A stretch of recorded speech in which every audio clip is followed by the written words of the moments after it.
Why of life? Já hitanao me bébé toliara centre ary annex I bébé tsikobo.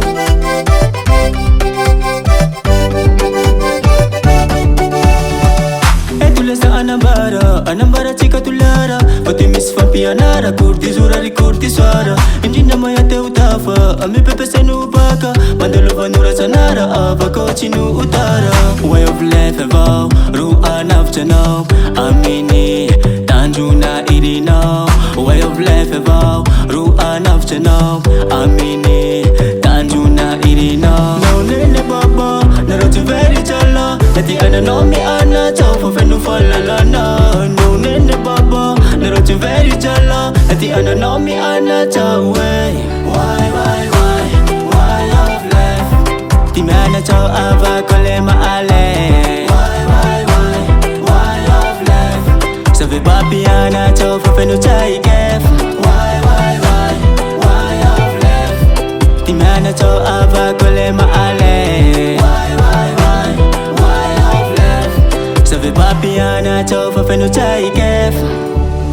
Fampianara mila misoa angala anao amihabado satsara tity abado namatitsiky namatigo mba ho rehareha ny fianakavianiha hahazo tera ary voninahitsy mo tsy vitan'izay fa misy fialamboly isan-karazany koa ty angala sorisoro ary hampifaly anao kanao namako.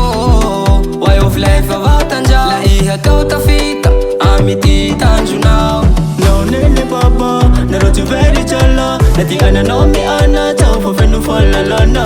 Naonene baba narotso very jala nati ananao miana tsao. Why of life ti miana tsao avako le maale. Why of life savy papiana tsao fa feno tsaikef. Why of life ti miana tsao avako le maale. Why of life savy papiana tsao fa feno tsaikef. Ny ato fandalova atavo toy ny hotely mahazo mipetsaky fa tsy mijano maharitsy. Ny maro teo taloha tahafa tafo motely alao tahaky no sady atavo fitaratsy.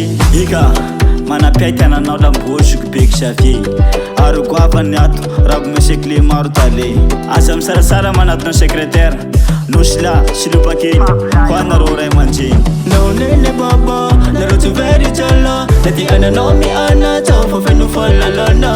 Naonene baba narotso very jala nati ananao miana tsao. Why of life ti miana tsao avako le maale. Why of life savy papiana tsao fa feno tsaikef. Why of life ti miana tsao avako le maale. Why of life savy papiana tsao fa feno tsaikef.